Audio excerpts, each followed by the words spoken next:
पुंडलीक वरदे हरिविठ्ठल श्री ज्ञानदेव तुकाराम. गोपाल कृष्ण भगवान की जय. माऊली ज्ञानेश्वर महाराज की जय. जगद्गुरु तुकाराम महाराज की जय. ते मनोरथ संगे नव्हे, एरवी सिद्धी गेलीची आहे, हे दोन्हीची उपाये सुखदुःखासी. ग्रंथराज ज्ञानेश्वरी अध्याय क्रमांक 13. ते मनोरथ संगे नव्हे, एरवी सिद्धी गेलीची आहे, हे दोन्हीची उपाये सुखदुःखासी. जिथं सर्व काही असतं, फक्त सुखच नसतं, त्याचं नाव संसार. आणि जिथं काहीही नसतं, फक्त सुखच सुख असतं, त्याचं नाव परमार्थ. काय बोललो मी? की जिथं सर्व काही असतं, फक्त सुखच नसतं, त्याचं नाव संसार. एखादा संसारिक जर म्हणाला की मला माझ्या संसारात सुख मिळतं, तर नकळत तो परमार्थ करत असावा. तो परमार्थ करत असावा. कारण संसारात सुख नावाची गोष्टच नाही आहे.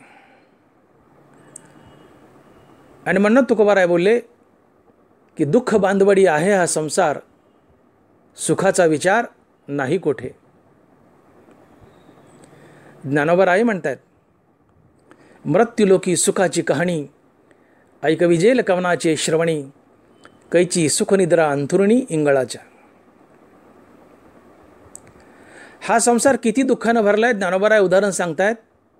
माऊली बोलतायत की मृत्युलोकी सुखाची कहाणी ऐकविजेल कवनाचे श्रवणी, कैची सुखनिद्रा अंथरुणी इंगळाच्या. एखादा मनुष्य विस्तवावर झोपलाय आणि त्याला विचारलं की कसं वाटतं, तर तो म्हणतो बरं वाटतं, मजा वाटते. विस्तवावर झोपलाय आणि विचारले कसं वाटतं, तर म्हणतो बरं वाटतंय, मजा वाटते. हे बोलणं जितकं हास्यास्पद आहे, तितकं ते बोलणं हास्यास्पद आहे. कोणतं? की एखाद्याला जर तुम्ही विचारलं की संसारात कसं चाललंय, तर तो म्हणतो बरं चाललंय, मजेत चाललंय. हे बोलणं तितकं हास्यास्पद आहे. इतका संसार दुःखानं भरलेला आहे. कैची सुखनिद्रा अंथरुणी इंगळाच्या. आपलं प्रवचन संसारिकापुढं चाललंय. प्रवचनकारी संसारिकच आहे आणि आपण बोलतोय संसारावरच. तुमच्यापैकी एखादा मनुष्य म्हणू शकतो की डॉक्टर मोठे साहेब, भागवतरावजी मोठे, आम्हाला तुमचं बोलणं काही पटत नाही. तुम्ही संसारात सुख नाही म्हणता, हे बोलणं आम्हाला पटत नाही. आम्ही आमच्या संसारात सुखी आहोत. आम्हाला आमच्या संसारात भरभरून सुख मिळतं आणि तुम्ही नाही कसे म्हणता? आम्हाला तुमचं बोलणं पटत नाही. मी तुम्हाला एक प्रश्न विचारतो की तुम्ही संसार करता ते सुख मिळतं म्हणून करता का गरज म्हणून करता? तुम्ही संसार करता ते सुख मिळतं म्हणून करता का गरज म्हणून करता? अर्थातच गरज म्हणून. संसार ही माणसाची गरज आहे. संसार नाही केला तर मनुष्य उपवासी मरेल. भर दुपारी मे महिन्यात 2 वाजता शेतकरी शेतात नांगर हाकतो. उन्हामध्ये घामाचे पन्हाळ लागलेत, त्यात कसलं सुख आलंय? मे महिन्यात 2 वाजता भर उन्हात शेतकरी नांगर हाकतो, घामाचे पन्हाळ लागलेत. सुख मिळतं म्हणून नांगर हाकतो का गरज म्हणून? अर्थातच गरज म्हणून. त्या उन्हात कसलं सुख आलंय? तो उन्हात नांगर हाकतो ते सुख मिळतं म्हणून नाही, तर गरज म्हणून. संसार ही माणसाची गरज आहे. संसार जीवनाच्या गरजा भागवतो, सुख देत नाही. संसार जीवनाच्या गरजा भागवतो. संसार रोटी कपडा मकान देतो. आणि रोटी कपडा मकान म्हणजे सुख नव्हे. रोटी कपडा मकान यांनी जर सुख दिलं असतं तर या श्रीमंत लोकांनी एका माणसाने हजार ड्रेस शिवले असते आणि 100 घरं बांधली असते आणि सुखी झाली असती. पण आज असं चित्र जगात दिसतं का? किती श्रीमंत मनुष्य असला तर त्याच्यापाशी किती घरं असतात? 1, 2, फारच लबाडीचा पैसा असेल तर फार तर 3. ड्रेस किती असतात? 5-25, त्यापेक्षा अधिक नाही आहे. मग खरोखरच जर रोटी कपडा मकान यांनी जर सुख दिलं असतं तर एका श्रीमंत माणसाने 1000 ड्रेस शिवले असते आणि तो सुखी झाला असता. एका श्रीमंत माणसाने 100 घरं बांधली असते आणि सुखी झाला असता. पण असं चित्र जगात दिसत नाही. कितीही श्रीमंत मनुष्य असला तर ड्रेस किती असतात? 5-25, घरं किती असतात? 1 नाही तर 2. याचाच अर्थ रोटी कपडा मकान जीवनाच्या गरजा भागवतात, सुख देत नाहीत. रोटी कपडा मकान शरीराची सोय करतात आणि शरीराची सोय म्हणजे सुख नव्हे तर मनाची सोय म्हणजे सुख होय. माझं वाक्य नीट आहे का? की शरीराची सोय म्हणजे सुख नव्हे तर मनाची सोय म्हणजे सुख. आणि मनाची सोय म्हणजे मनाला हरिनामाचा खुराक देऊन त्याला स्थिर बनवणं म्हणजे सुख. आणि म्हणून ज्ञानोबा सुखाची व्याख्या करतायत. किंबहुना सोये जीवात्मयाची लाहे, तेथ जे होये तया नाव सुख. आणि ऐसी हे अवस्था न जोडिता पार्था, जिजे ते सर्वथा दुःख जाणे. ज्ञानोबारांनी ज्ञानेश्वरीमध्ये सुखाने दुःखाच्या केलेल्या व्याख्या. माऊली बोलतायत की सुख कशाला म्हणावं आणि दुःख कशाला म्हणावं. की किंबहुना सोये जीवात्मयाची लाहे, तेथ जे होये तया नाव सुख. आणि ऐसी हे अवस्था न जोडिता पार्था, जिजे ते सर्वथा दुःख जाणे. कोणत्याही कारणामुळं, मग ते विषयभोग असो किंवा हरिनाम असो, कोणत्याही कारणामुळे ज्यावेळेस मन अंतर्मुख बनतं त्यावेळेस ते हृदयस्थ रामप्रभूला जाऊन भेटतं. मन आणि हृदयस्थ रामप्रभू यांच्या भेटीतून मनाला स्थिरता लाभते आणि या मनाच्या स्थिरतेतून येणारा अनुभव म्हणजे सुख होय. मनाच्या स्थिरतेतून येणारा अनुभव म्हणजे सुख होय. सुख ही एक फिलिंग आहे, हा एक अनुभव आहे. सुख ही काही दृश्य वस्तू नाही आहे, ती दिसत नाही, ती अनुभवाची गोष्ट आहे. ती एक फिलिंग आहे, ती एक फिलिंग आहे, ती एक जाणीव आहे, तो एक अनुभव आहे. आणि म्हणून मनाच्या स्थिरतेतून येणारा अनुभव म्हणजे सुख आहे. एका कवीनं एक सुंदर प्रश्न विचारला आहे की सुख म्हणजे काय. एक भावगीत आहे, तो कवी म्हणतो, मला सांगा, मला सांगा, सुख म्हणजे नक्की काय असतंय, काय पुण्य केलं म्हणजे घर बसल्या ते मिळतंय. मला सांगा, सुख म्हणजे नक्की काय असतंय, काय पुण्य केलं म्हणजे घर बसल्या ते मिळतंय. मला सांगा, मला सांगा. तो कवी म्हणतो की सुख म्हणजे काय असतं मला सांगा. तर ज्ञानोबा सांगतात सुख म्हणजे काय असतं. की बाबा त्या कवीला कुणी जाऊन सांगा की ज्ञानोबा सुखाची व्याख्या करतायत की कुठल्याही कारणामुळं ज्यावेळेस मन अंतर्मुख बनतं त्यावेळेस ते हृदयस्थ रामप्रभूला जाऊन भेटतं. मन आणि हृदयस्थ रामप्रभू यांच्या भेटीतून मनाला स्थिरता लाभते आणि मनाच्या या स्थिरतेतून येणारा अनुभव म्हणजे सुख. आणि ज्यावेळेस मनात कुठली इच्छा निर्माण होईल त्यावेळेस मन त्या इच्छेच्या पाठीमागं बहिर्मुख धावतं.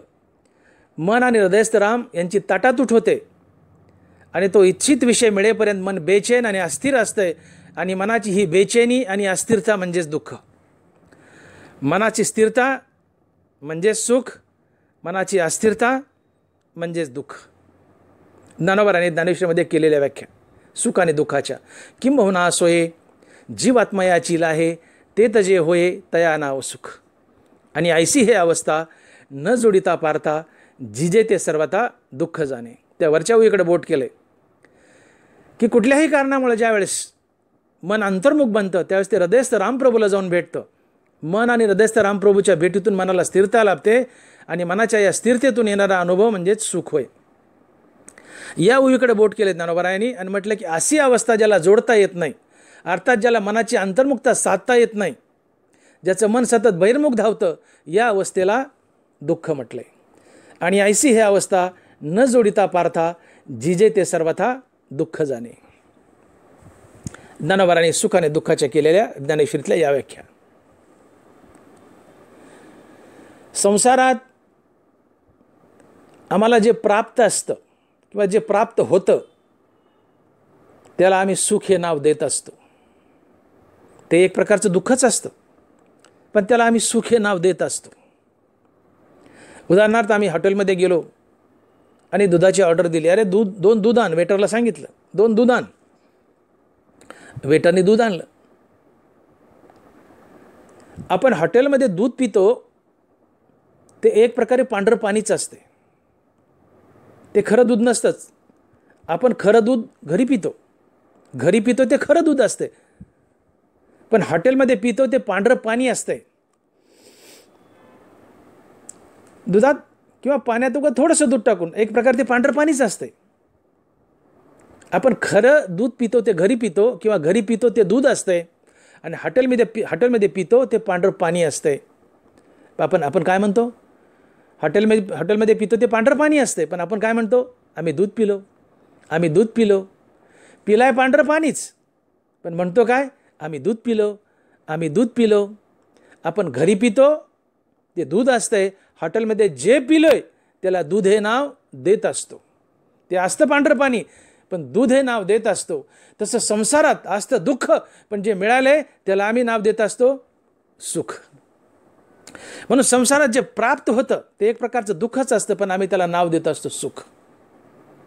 कारण संसारात सुख नावाची गोष्टच नाही. हा संपूर्ण संसार दुःखानं खचून भरलेला आहे. आणि म्हणून सुखाची जागाही एक आणि सुखाचं स्वरूपही एक, आणि ते आहे आत्मस्वरूप. माझं वाक्य नीट ऐका. संसारात सुख नावाचा प्रकारच नाहीये. हा संसार पूर्णतः दुःखानं भरलेला आहे. दुःख बांधवडी आहे हा संसार. सुखाचा विचार नाही कोठे. संसारात सुख नावाची गोष्टच नाहीये. संसारात सुख नांदूच शकत नाही. संसार दुःखानंच भरलेला आहे. मग सुख असतं कुठं? तर सुखाची जागाही एक आणि सुखाचं स्वरूपही एक, आणि ते आहे आत्मस्वरूप. सुख फक्त आत्मस्वरूपापाशी नांदतं, किंबहुना फक्त आत्मस्वरूप सुखरूप असते. उरलेलं जगत हे दुःखरूप असते. म्हणून सुखाची जागा एक आणि सुखाचं स्वरूपही एक, आणि ते आहे आत्मस्वरूप. फक्त आत्मस्वरूप सुखरूप आहे. आत्मस्वरूप पांडुरंग आहे, आणि म्हणून फक्त पांडुरंग परमात्माच सुखरूप आहे. उरलेलं जगत दुःखरूप आहे.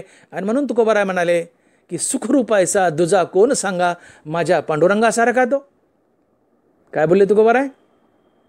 सुखरूप ऐसा दुजा कोण सांगा, माझ्या पांडुरंगासारखा तो. कारण सुख फक्त आत्मस्वरूपात नांदतं, आत्मस्वरूपापाशी नांदतं. आत्मस्वरूपच सुखरूप आहे, इतर जगत दुःखरूप आहे, आणि हा आत्मस्वरूप पांडुरंग आहे. फक्त आत्मस्वरूप सुखरूप आहे आणि ते आत्मस्वरूप पांडुरंग आहे. आणि म्हणून जगात फक्त एकटा पांडुरंगच सुखरूप आहे, उरलेलं जगत दुःखरूप आहे. आणि म्हणून तुकोबाराय म्हणतायत की सुखरूप ऐसा दुजा कोण सांगा, माझ्या पांडुरंगासारखा तो. जसं ज्योती आणि प्रकाश एकरूप असतात, तसं पांडुरंग आणि सुख हे देखील एकरूप असते. सुख हे पांडुरंगापासून वेगळं नांदूच शकत नाही.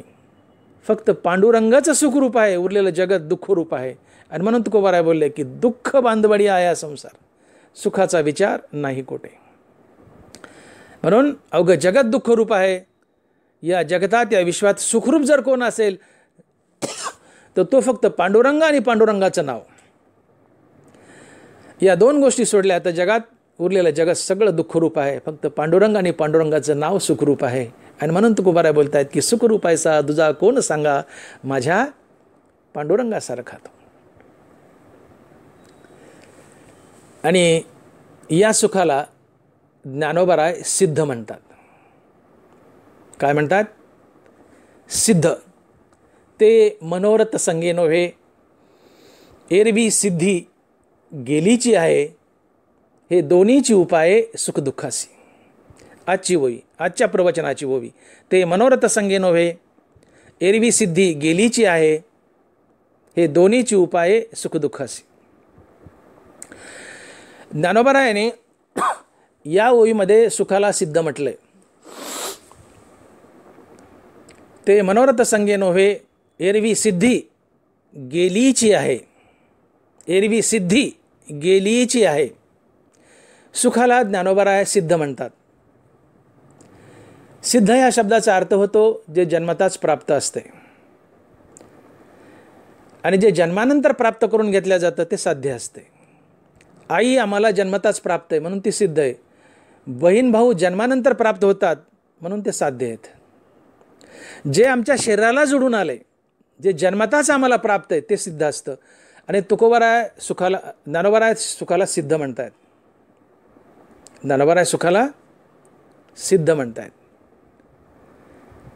ज्ञानोबाराय इथं दावा करतात की बाबांनो तुम्हाला जन्मताच सुख प्राप्त आहे, सुख सिद्ध आहे. सुखाला सिद्ध म्हटले ज्ञानोबारायने, याचा अर्थ जन्माताच तुम्हाला सुख प्राप्त आहे. तर सुख जन्मताच प्राप्त आहे हे कशावरून, हे कसं सिद्ध करायचं? तर जगतात एकटा पांडुरंग परमात्मा सुखरूप आहे, आणि पांडुरंग परमात्मा जन्मताच आमच्या हृदयात उभा आहे. तसा हृदया माझी मी रामू, असता सर्व सुखाचा आरामू, की भ्रांतासी कामू विषयावरी.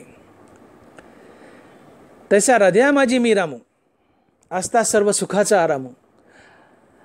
हृदयात राम अर्थात पांडुरंग परमात्मा जन्मताच उभा आहे, आणि फक्त पांडुरंग परमात्माच सुखी आहे. याचा अर्थ पांडुरंगाच्या रूपानं सुखच हृदयात उभं आहे, आणि म्हणून सुख जन्मताच प्राप्त आहे. आणि म्हणून ज्ञानोबाराय सुखाला सिद्ध म्हणतात. हे सिद्ध होतंय. लक्षात येतंय का ज्ञानोबाराय सुखाला सिद्ध का म्हणतात? सिद्ध म्हणजे जे जन्मताच प्राप्त आहे, अर्थात सुख तुम्हाला जन्मता प्राप्त आहे. हे हा दावा ज्ञानोबाराय करतात या ओवीत. तुम्हाला जन्मताच सुख प्राप्त आहे, सुख सिद्ध आहे, जन्मताच प्राप्त आहे. कसं? तर या विश्वामध्ये फक्त पांडुरंग परमात्मा सुखरूप आहे, आणि तो पांडुरंग परमात्मा जन्मताच तुमच्या हृदयात उभा आहे. त्याच्या हृदया माझी मी रामू. एकटा पांडुरंग परमात्मा सुखी आहे, आणि तो पांडुरंग परमात्मा जन्मताच तुमच्या हृदयात उभा आहे. याचा अर्थ एक प्रकारे सुखच तुमच्या हृदयात उभा आहे, म्हणजेच ते तुम्हाला जन्मताच प्राप्त आहे. आणि म्हणून ज्ञानोबाराय सुखाला सिद्ध म्हणतात. ते मनोरथ संगे नव्हे, एरवी सिद्धी गेलीची आहे, हे दोन्हीची उपाय सुखदुःखासी. सुख हे सिद्ध आहे, जन्मताच प्राप्त आहे. एरवी सिद्धी गेलीची आहे, सुख सिद्ध आहे, जन्मताच प्राप्त आहे. आणि कसं आहे ते आपण सिद्ध केलं आहे. सुख सिद्ध आहे, जन्मता प्राप्त आहे. मग असा प्रश्न उभा राहतो की सुख जर सिद्ध आहे, जन्मताच प्राप्त आहे,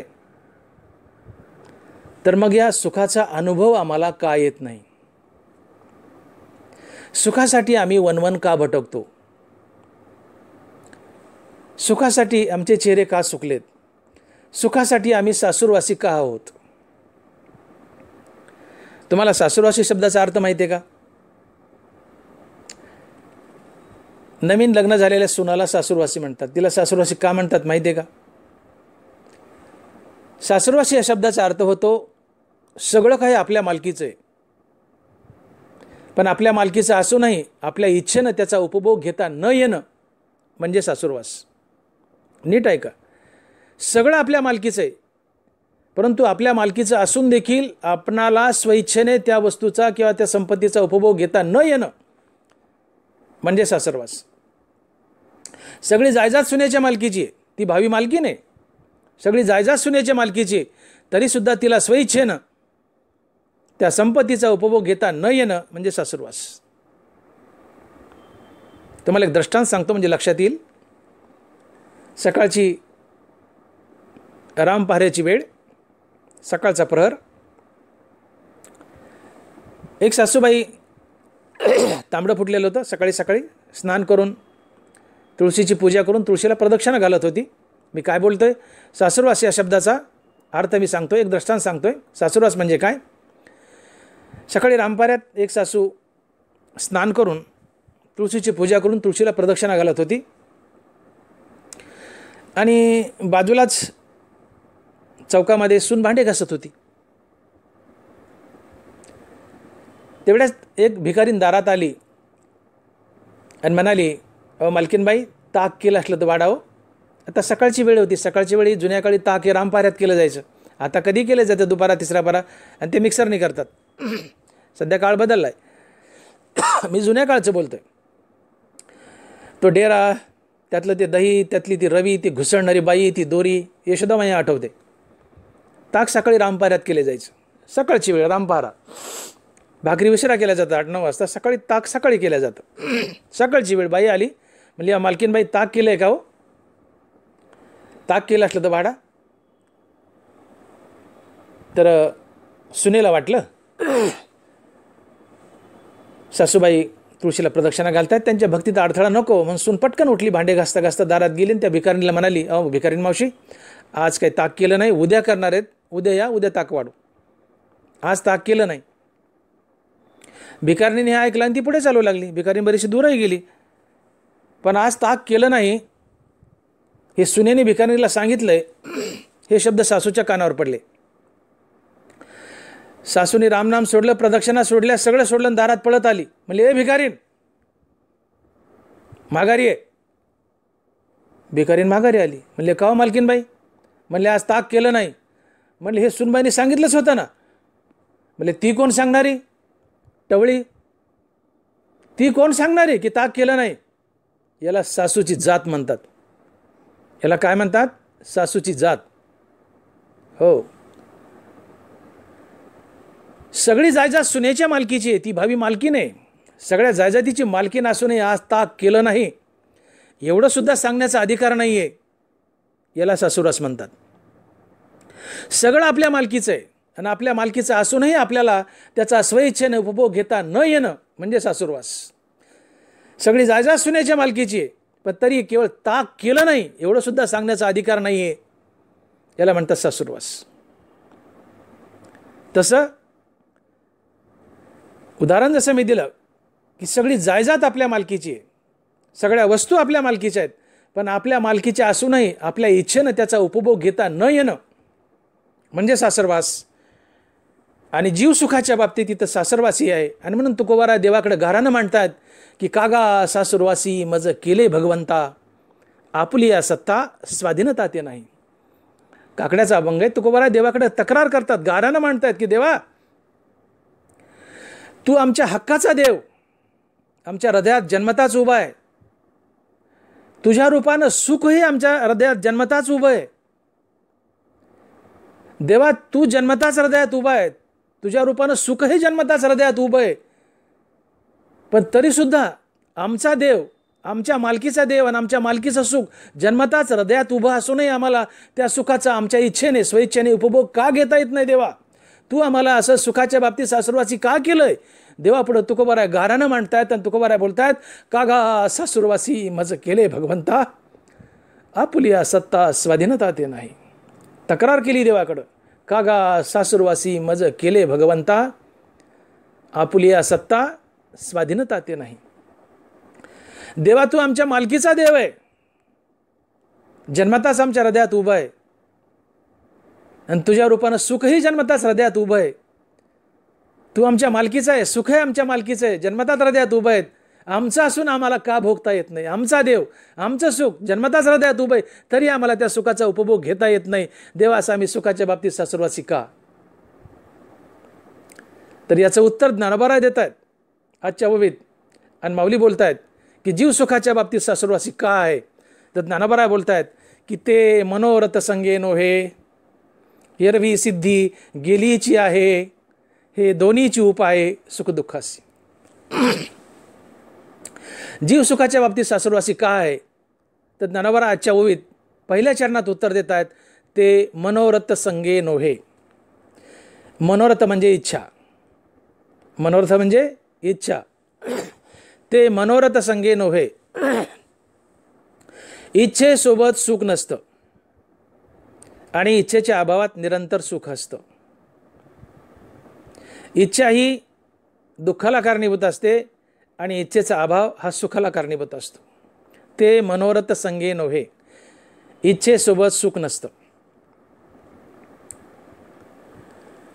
कुठल्याही कारणामुळं ज्यावेळेस मन अंतर्मुख होतं आणि हृदयस्थ रामप्रभूला जाऊन भेटतं, त्यावेळेस मन आणि हृदयस्थ रामप्रभू यांच्या भेटीतून मनाला स्थिरता लाभते आणि मनाच्या या स्थिरतेतून येणारा अनुभव हे सुख असतं. परंतु मन आणि हृदयस्थ राम यांच्या भेटीत आमची मनोरथ अडथळा निर्माण करतात आणि मनोरथानं निर्माण केलेला हा अडथळाच आमचं जन्मताचं प्राप्त असलेलं सुख आम्हाला भोगू देत नाही. आणि म्हणून सुख जन्मताचं प्राप्त असूनही सुखाच्या बाबतीत जीव सासुरवासी आहे. आमचं असून आम्हाला आमच्या इच्छेने त्या सुखाचा उपभोग घेता येत नाही. सुख जन्मताच प्राप्त आहे, ते हृदयात उभं आहे.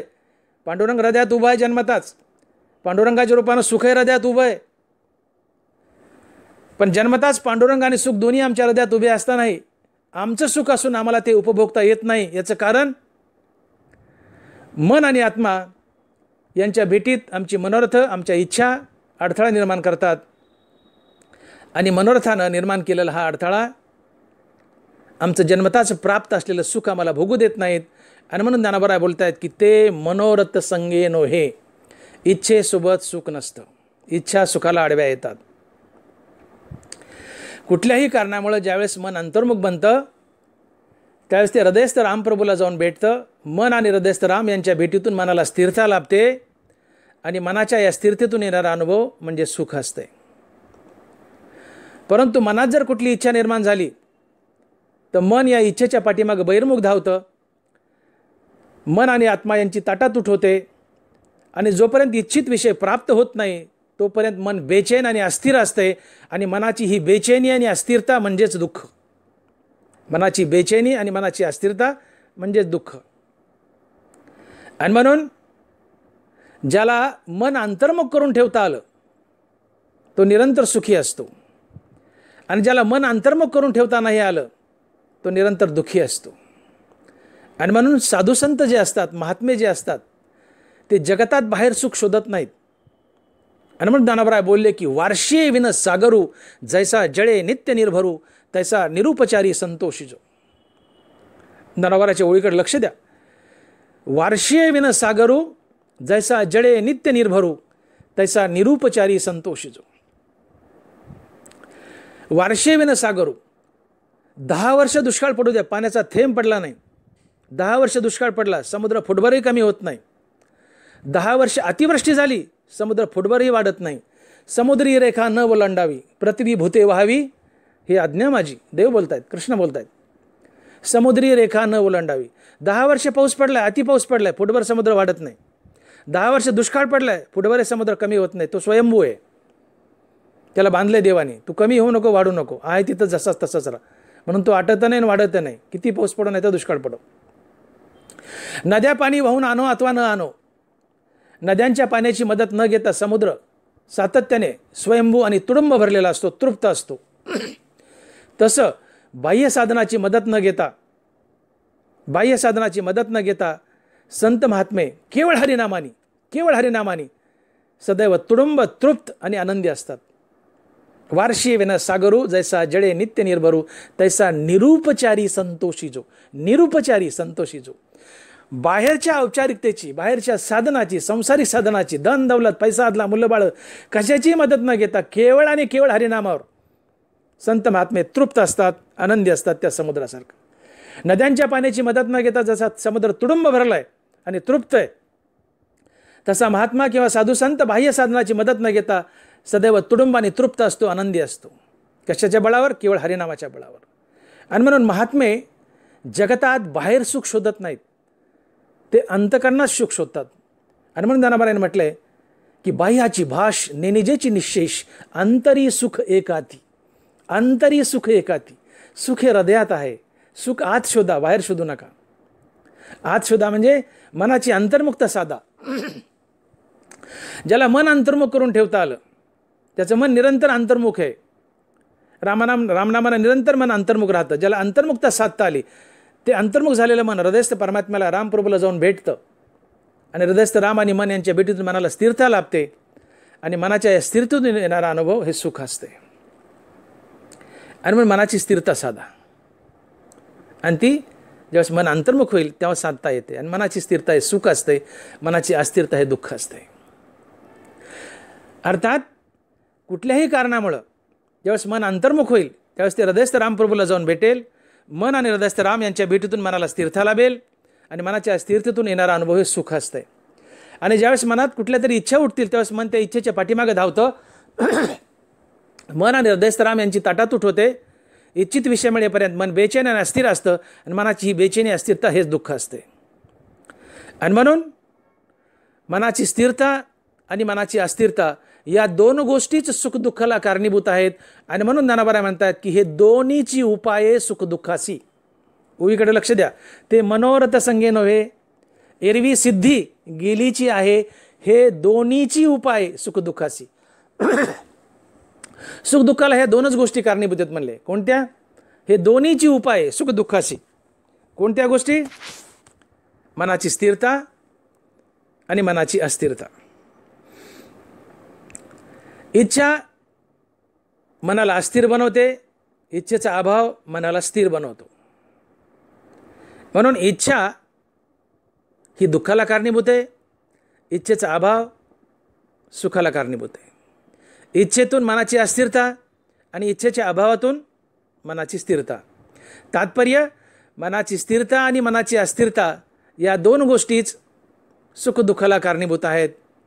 पुढे जाऊन बोलायचं झालं तर मनाची स्थिरता हेच सुख, मनाची अस्थिरता हेच दुःख. आणि म्हणून ज्ञानोबा बोलले की अयुक्तपण मनाचे हेची सर्वस्व दुःखाचे, या कारणे इंद्रियाचे दमन निके. अयुक्तपण मनाचे हेची सर्वस्व दुःखाचे. च लावले ज्ञानोबाने, चकारात्मक बोलले. अयुक्तपण मनाचे हेची सर्वस्व दुःखाचे. दुःखाचं सर्वस्वी कारण जर काय असेल तर मनाचा अयुक्तपणा, मनाचा चंचलपणा, मनाची बहिर्मुख धाव. आणि म्हणून ज्याचं मन सातत्यानं बहिर्मुख धावतंय, हा बहिर्मुखपणा, ही चंचलता, हा मनाचा अयुक्तपणा दुःखाचं कारण आहे. कारण मनात कुठली इच्छा निर्माण झाली की मन बहिर्मुख धावेल, चंचल बनेल, अयुक्त बनेल, तर तो इच्छित विषय मिळेपर्यंत बेचैन अस्थिर असेल. आणि ही बेचैनी अस्थिरता हेच दुःख आहे. मनाची बेचैनी, मनाची अस्थिरता हेच दुःख, मनाची स्थिरता हेच सुख. आणि म्हणून ज्ञानोबा बोलतात की अयुक्तपण मनाचे हेची सर्वस्व दुःखाचे, या कारणे इंद्रियाचे दमन निके. इंद्रियाला ठेचा म्हणले. याचा अयुक्तपणा, याचा चंचलपणा, याची बहिर्मुखता हे दुःखाचं कारण आहे. आणि म्हणून सुख जन्मताच हृदयात उभं आहे. पांडुरंग परमात्मा हृदयात उभा आहे. पांडुरंग परमात्मा एकटाच सुखरूप आहे. अर्थात पांडुरंगाच्या रूपानं सुखच हृदयात जन्मताच उभं आहे. हे जन्मताच सुख प्राप्त आहे आम्हाला. जन्मता प्राप्त असूनही, आमच्या मालकीचा असूनही आम्हाला स्वेच्छेने त्याचा उपभोग घेता येत नाही. आम्ही सुखाच्या बाबतीत सासरू असे आहोत. का? तर आमची मनोरथ या सुखाच्या प्राप्तीला आडवी येतात. कशी? तर मन आणि हृदयस्थ परमात्मा यांच्या भेटीला ही मनोरथ आडवी येतात, या इच्छा आडव्या येतात. आणि मनोरथानं निर्माण केलेला हा अडथळाच आमचं जन्मताच प्राप्त असलेलं सुख आम्हाला भोगू देत नाहीत. का? तर मनात इच्छा निर्माण झाली की मन इच्छेच्या पाठीमागं बहिर्मुख धावतं. आणि जोपर्यंत इच्छित विषय प्राप्त होत नाही तोपर्यंत ते बेचैन आणि अस्थिर असतंय. आणि मनाची बेचैनी, अस्थिरता हे दुःख असतंय. तात्पर्य या मनात निर्माण होणाऱ्या इच्छाच दुःखाला कारणीभूत आहेत. इच्छा म्हणजे मनोरथ. आणि म्हणून ज्ञानोबा बोलत आहेत की ते मनोरथ संगे नोहे, एरवी सिद्धी गेलीची आहे. हे दोन्हीची उपाय सुखदुःखासी. इच्छेसोबत सुख नसतं, इच्छेच्या अभावात निरंतर सुख असतं. आणि म्हणून मनाची स्थिरता, इच्छा किंवा इच्छेचा अभाव या दोन गोष्टी सुखदुःखाला कारणीभूत आहेत. वेगळ्या भाषेत बोललं तर मनाची स्थिरता आणि मनाची अस्थिरता या दोन गोष्टी सुखदुःखाला कारणीभूत आहेत. आणि म्हणून ज्ञानोबा बोलतात की हे दोन्हीची उपाय सुखदुःखासी. तात्पर्य मनाची स्थिरता हे सुख, मनाची अस्थिरता हेच दुःख. आणि म्हणून ज्ञानोबा बोलतात की ते मनोरथ संगे नव्हे, एरवी सिद्धी गेलीची आहे, हे दोन्हीची उपाये सुखदुःखासी. मानवी मन हे अतिशय चंचल आहे. सातत्याने याची बहिर्मुख धाव असते आणि सातत्याने यामध्ये काही ना काही निरनिराळ्या प्रकारचे विचार चालू असतात.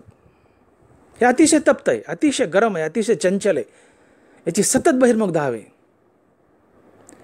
आणि या चंचल मनाला आवर घालण्यासाठी बघा तुम्ही, मनुष्य एकटा जर बसला तर त्याच्या मनात सारखा काही ना काही विचार चालू असतो. बिना विचाराचा मनुष्यच नसतो. मनुष्य एकटा बसला की त्याचं मन त्याला खायला उठतं, मारायला उठतं. नाना प्रकारचे विचार मनात येतात. मन सातत्यानं काहीतरी विचार करतात. मग ते विचार करतात, ते बरे असो वाईट असो, त्यात विचार येत असतात. क्षणभर बिना विचाराचं मन नसतं, त्यात काही ना काही चिंतन चालू असतं. मग ते चांगलं असो की वाईट असो. हे अतिशय चंचल आहे. हे सतत बहिर्मुख धावतंय, सतत काहीतरी विचार करतंय. आणि अशा चंचल मनाला रोखण्यासाठी मनुष्य या मनाला निरनिराळ्या प्रकारच्या विषयात गुंतवून सुख शोधण्याचा प्रयत्न करतो. याला स्थिर करण्याचा प्रयत्न करतो, विषयात गुंतून, आणि सुखही शोधण्याचा प्रयत्न करतो. परंतु विषयात गुंतून सुख शोधण्याचा मनुष्य जो प्रयत्न करतो, तो प्रयत्न त्याचा अयशस्वी ठरतो. कारण विषयात सुख नसतंच. आणि म्हणून ज्ञानोबा बोलले की विषयी सुख आहे हे बोलण्याची सारिके नव्हे, तरी विद्युत स्फुरणे कान पाहे जगा माझी. विषयात सुख नसतंच. जसं नाथ महाराज बोलले की नाना पक्वान न परवडी. नाथ महाराज म्हणतात की आपण दिवाळीला नाना प्रकारचे पदार्थ करतो, खाण्याचे पदार्थ. हे पदार्थ मूळचे गोड नसतात. दिवाळीच्या सणाला केलेले नाना प्रकारचे पदार्थ हे मूळचे गोड नसतात. तर त्यात टाकलेल्या साखरेमुळे त्यांना गोडी येते. त्यात टाकलेल्या साखरेमुळे त्यांना गोडी येते. काय बोलतात नाथ महाराज की दिवाळीच्या सणाला केलेले वेगवेगळे पदार्थ हे मूळचे गोड नसतात, त्यामध्ये टाकलेल्या साखरेमुळे त्यांना गोडी येते. तसं विषय देखील मूळचे गोड नसतात.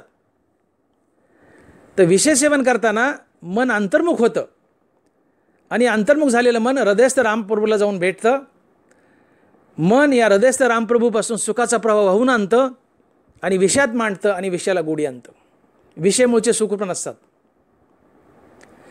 माणसाला इच्छित विषय प्राप्त होणं आणि मनाची अंतर्मुखता साधणं या दोन्ही गोष्टी एकदाच घडतात. आणि अंतर्मुख झालेलं मन हृदयस्थ रामप्रभूपासून हा सुखाचा ठेवा वाहून आणतं आणि विषयात मांडतं आणि विषयाला गोडी येते. विषय मूळचे गोड नसतात. आणि म्हणून ज्ञानोबा बोलले की विषयी सुख आहे हे बोलण्याची सारिके नव्हे, तरी विद्युत स्फुरणे कान पाहे जगा माझी. अंतर्मुख झालेलं मन हृदयस्थ परमात्म्याशी एकरूप होतं. तिथे त्याला आत्मानंदाचं भान होतं. ते क्षणभर तिथं लय पावतं आणि विषय भोगून झाला की ते आपल्या मूळ प्रवृत्तीवर येतं आणि पुन्हा बहिर्मुख धावू लागतं. आणि म्हणून एक गोष्ट लक्षात ठेवा की जोपर्यंत मन मनरूपात आहे, जोपर्यंत मन मनरूपात आहे तोपर्यंत सुखाचा अनुभव येत नाही. कुठल्या तरी कारणामुळे मनाचा लय व्हावा लागतो, तेव्हा सुखाचा अनुभव येतो. मग मनाचा लय क्षणभर विषयभोगानी होतो आणि हरिनामानी होतो. पण विषयभोगाने अतिशय क्षणिक लय असतो आणि रामनामानं कायमचाच लय होतो. विषयभोगानं लयरूप निवृत्ती होते आणि रामनामानं आत्यंतिक निवृत्ती होते. तात्पर्य कुठल्या का कारणाने होईना, विषयभोगाने असो किंवा रामनामाने असो, कुठल्याही का कारणाने होईना मनाचा मनपणा नाहीसा व्हावा लागतो. मन मनरूपात असलं की सुखाचा अनुभव येत नाही. मन मनरूपात असलं की फक्त बेचैनी आणि अस्थिरता आणि दुःखच वाटायला येतं. परंतु ज्यावेळेस मन मनरूपानं शिल्लक राहत नाही, त्याचा लय होतो, मग ते विषयभोगाने हो किंवा रामनामानं हो, त्याचा कुठल्या तरी कारणानं लय होतो, त्यावेळेस सुखाचा अनुभव येतो. आणि विषयभोगानं क्षणभर लय होतो, ही लयरूप निवृत्ती असते. आणि रामनामानं कायमचाच लय होतो, ती आत्यंतिक निवृत्ती असते. आणि म्हणून मनाचा मनपणा, मनाचं उन्मन करण्याचा प्रयत्न करा. रामकृष्ण नामे उन्मनी साधली, तयासी लाधली सकळ सिद्धी. ज्ञानोबा हरिपाठ. या मनाचं उन्मन, आणि ते आम्हाला रामनामानं करता येतं. आम्ही संत नसलो तरीही दैनंदिन जीवनात मनाचं उन्मन आम्ही साधू शकतो रामनामानं. मन अंतर्मुख होतं, हृदयस्थ रामप्रभूला जाऊन भेटतं आणि ते मरतं रामप्रबोध किंवा परमात्मा त्याचा लय होतो. त्याचा लय होणं म्हणजेच मरणं. मग क्षणिक का मरत नाही, पण त्याचा लय झाला आहे. मग रामनाम निरंतर घेतलं तर कायमचा लय होतो, आत्यंतिक निवृत्ती होते. पण आम्ही कायमचा रामनाम घेत नाही. आणि विषय हे कंटाळवाणे असतात. कोणताही विषय भोगत असताना मन अंतर्मुख होतं. अंतर्मुख झालेलं मन हृदयस्थ रामप्रभूला जाऊन भेटतं. मन आणि रामप्रभू यांच्या भेटीतून मनाला स्थिरता लाभते आणि मनाची स्थिरता हे सुख असते. परंतु जो विषय मनुष्य भोगतोय, संसारी विषय कंटाळवाणे असतात. उदाहरणार्थ मनुष्य सिनेमा पाहतोय, त्याने 3 तास सिनेमा पाहिला, मन अंतर्मुख झाले, रामप्रभूला भेटले, स्थिरावले, सुखाचा अनुभव येतोय. पण आता सिनेमा पाहून पाहून किती वेळेस पाहिल, 2 तास 3 तास, पुन्हा कंटाळाला. सिनेमाचा विषय कंटाळवाणे असतात. आता सिनेमाचा कंटाळाला, मनात दुसरी इच्छा निर्माण झाली की आता जाऊन आईस्क्रीम खावी. मन त्या आईस्क्रीमच्या मागे धावलं, ताटातूट झाली. हृदयस्थ रामप्रभूपासून मन तुटलं, ते बाहेर पडू लागलं. आता ते आईस्क्रीमच्या दिशेने पळू लागलं. आता जोपर्यंत आईस्क्रीम मिळत नाही तोपर्यंत ते बेचैन, आणि मनाची ही बेचैनी अस्थिरता हेच दुःख आहे. आता मनुष्य सिनेमा पाहून बाहेरला, आईस्क्रीमच्या दिशेने मन धावलं, गेला, तोपर्यंत बेचैनी. आईस्क्रीम मिळत नाही तोपर्यंत दुःख आहे, बेचैनी आहे. आता आईस्क्रीम मिळाली, पुन्हा अंतर्मुक्त आहे. पुन्हा मन आणि रामप्रभू एकरूप झाले हृदयात, पुन्हा मन स्थिरावलं, पुन्हा सुखाचा अनुभव. पण आईस्क्रीमचा कंटाळाला, आता वाटतं कुठेतरी मित्राकडे भेटायला जाऊ, पुन्हा मन मित्राच्या दिशेने धावलं, कारण विषय कंटाळवाने असतात. आता मित्राकडे जाईपर्यंत बेचैनी, बहिर्मुक्ता, पुन्हा दुःख. मित्राची भेट झाली, पुन्हा अंतर्मुक्ता, पुन्हा क्षणभर सुख, का ते स्थिरावले हृदयात. मित्राला बोलून झालं, आता कुठेतरी पिकनिकला जावं वाटतंय, पिकनिक स्पॉटला जाईपर्यंत बेचैनी, बहिर्मुक्ता, तिथं गेल्या पुन्हा स्थिरावलं, पुन्हा अंतर्मुक्ता. हा लपंडाव सातत्याने जीवनभर चालू असतो. म्हणून तुकोबाराय बोलले की सुख पाहता जवा पाडे आणि दुःख पर्वता एवढे. विषय प्राप्त झाला की क्षणभर ते अंतर्मुख होतं, हृदयस्थ रामप्रभूला जाऊन भेटतं, स्थिरावतं. आणि या स्थिरावलेल्या काळामध्ये त्याला मनाला सुखाचा अनुभव येतो, किंवा आम्हाला सुखाचा अनुभव येतो. पण हा क्षणभर असतो, आणि हा विषयातून येत नाही. अंतर्मुख झालेल्या मनाने स्थिरावलेल्या मनाने अंतर्मुख झाले. विषय भोगताना मन स्थिरावले, ते अंतर्मुख झाले. तर विषय भोगताना अंतर्मुख झालेल्या मनानंच हृदयस्थ रामप्रभूपासून तो सुखाचा ठेवा आणून विषयात मांडलेला असतो, विषयाला गोडी आणलेली असते. विषय मूळचे सुखरूप नसतात, विषय कंटाळवाणे असतात. एक भोगला की कंटाळा दुसरा विषय, तो भोगला की कंटाळा तिसरा विषय. आणि जेव्हा जेव्हा विषय मनात उभा राहील त्यावेळेस मन त्या विषयाच्या मागे धावतं. बहिर्मुक्ता, बेचैनी, अस्थिरता. ही बहिर्मुक्ता, बेचैनी, अस्थिरता म्हणजे दुःख. आणि म्हणून सुख हे जवापाड आहे, दुःख पर्वता एवढे. अंतर्मुक्ता क्षणभर साधते, पण बहिर्मुक्ता सातत्यानं असे, कारण इच्छा बलवान आहेत, इच्छेच्या मागं मन धावतं. आणि म्हणून सुख जवा एवढं आणि दुःख पर्वता एवढं. म्हणून ज्याला अंतर्मुक्ता साधून ठेवता आली, मनाचा लय करता आला, मनाचं उन्मन करता आलं, तो सातत्यानं सुखी असतो. आणि ज्याला मनाचा लय करता आला नाही, अर्थात अंतर्मुक्ता साधता आली नाही, उन्मन करता आलं नाही, ज्याचं मन सतत बहिर्मुख धावत आहे, ते चंचल असते. आणि मनाची चंचलता, बेचैनी, अस्थिरता ही दुःख असते. मन मनाची अंतर्मुक्ता सुखाला कारणीभूत आहे, मनाची बहिर्मुक्ता ही दुःखाला कारणीभूत आहे. हे दोन्हीची उपाय सुख दुःखाशी. मनाची स्थिरता हेच सुख, मनाची अस्थिरता हेच दुःख. आणि मनाची अस्थिरता का, तर मनात तुटणाऱ्या नाना प्रकारची इच्छा मनाला आपल्यासोबत घेऊन जातात आणि बहिर्मुख करतात. आणि बहिर्मुक्ता हेच दुःख, कारण बहिर्मुक्तेतून बेचैनी आणि अस्थिरता हेच दुःख आहे. म्हणून इच्छा दुःखाला कारणीभूत आहेत. आणि दानाबाई बोलत आहेत, इच्छा म्हणजे मनोरथ. आणि म्हणून माऊली म्हणाले की ते मनोरथ संगे नव्हे, इच्छेसोबत सुख नसतं. कारण इच्छा मनाला बहिर्मुख नेतात, बहिर्मुक्तेमुळे ते तडपतं, बेचैन बनतं, अस्थिर बनतं. ही बेचैनी, अस्थिरता हेच दुःख आहे. म्हणून इच्छेसोबत सुख नसतं, आणि इच्छेच्या अभावात निरंतर सुख असतं, कारण ते अंतर्मुखून स्थिरावलेलं असते. आणि मनाची स्थिरता हेच सुख असते. बघा, एक लाईटची डिपी असते, ती करंटनं गच्च भरली आहे. घरात बल्ब आहे, वायरद्वारा तो करंट बल्बपर्यंत जातो आणि बल्ब लागतो. पण त्या करंटच्या डिपीला आणि बल्बला जोडणारा बोर्डावर एक किटकॅट नावाचा फ्यूज असतो, हा सांधा असतो या दोघाला जोडणारा, बल्ब आणि डिपीला. ते किटकॅट नावाचं फ्यूज काढलं तर डिपीत करंट असू नये, बल्ब चांगला असू नये, बल्ब लागत नाही. अर्थात करंटनं भरलेली डिपी आणि बल्ब लागण्यासाठी या दोघांना जोडणारा सांधा जो असतो तो किटकॅट नावाचं फ्यूज आहे. तसं हृदयातला राम ही सुखाची डिपी आहे आणि विषयभोग हा लाईटचा बल्ब आहे. तर या डिपीतला करंट बल्बपर्यंत नेऊन बल्ब लागण्यासाठी किटकॅट नावाच्या फ्यूजने काम केलं. तर हृदयस्थ रामप्रभूची सुखाची डिपी यातला करंट वाहून विषयात नेऊन मांडण्यासाठी मन काम करतं. आणि मन विषय भोगत असताना सडन अंतर्मुख होतं. ते हृदयस्थ रामप्रभूपासून हृदयातून सुखाचा प्रवाह वाहून आणतं, विषयात मांडतं आणि विषयाला गोडी आणतं.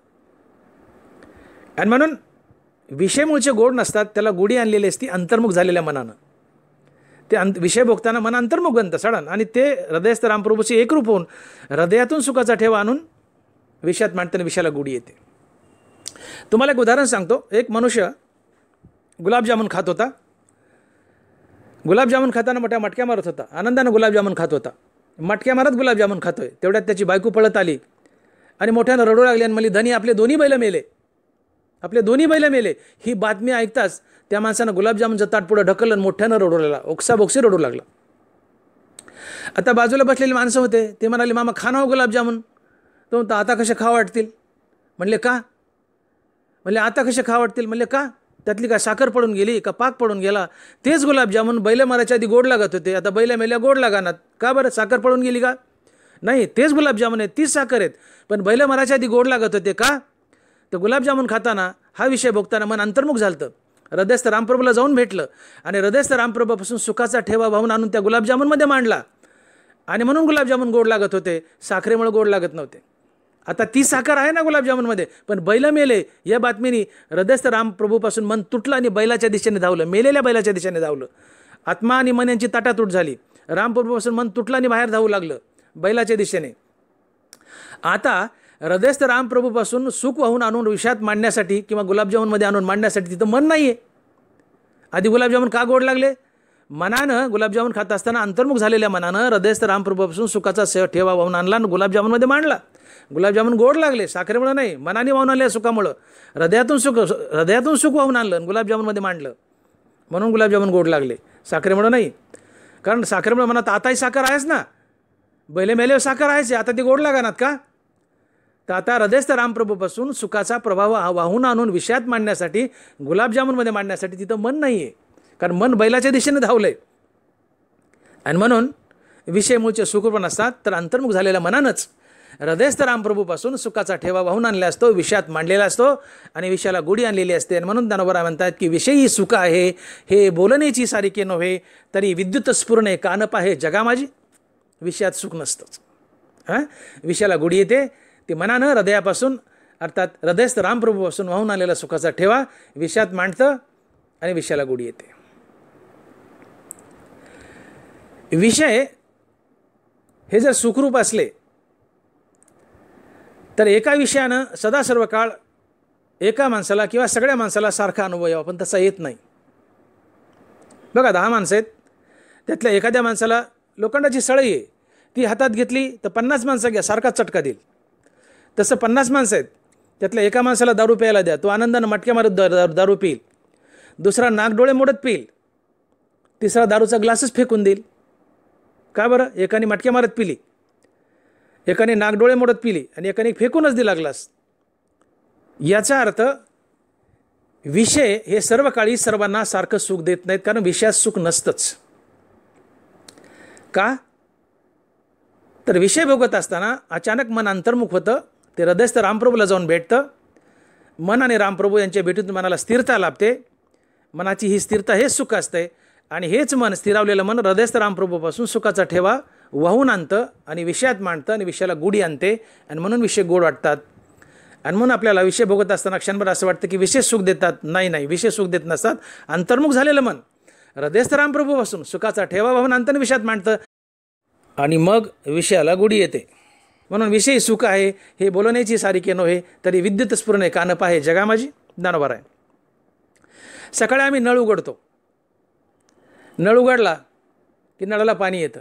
आम्हाला वाटतं नळच पाणी देतो. नाही, पाणी देणारं तळं असतंय, नळ नाही. तसं सुख देणारा परमात्मा असतो, हृदयातला परमात्मा, विषय नाही. आणि या दोघांना, परमात्मा आणि विषय या दोघांना जोडणारा सांधा हा मन असतो. हे मन अंतर्मुख होतं, विषय भोगताना हृदयस्थ परमात्म्याला जाऊन भेटतं आणि हृदयस्थ परमात्म्यापासून सुखाचा ठेवा होऊन आणतं, विषयात मांडतं आणि विषयाला गोडी आणते. हा विषय मी पुन्हा समजावून सांगितला, अतिशय महत्त्वाचा आहे, प्रवचनाचा गाभा आहे, पण मी पुन्हा रिपीट केलं आहे. एक महत्त्वाची गोष्ट आहे की मानवी जीवनामध्ये त्याच्या मनात उठणाऱ्या इच्छा अर्थात मानवी जीवनात असलेला हव्यास हा त्याच्या दुःखाचं प्रमुख कारण आहे. इच्छा म्हणजेच हव्यास.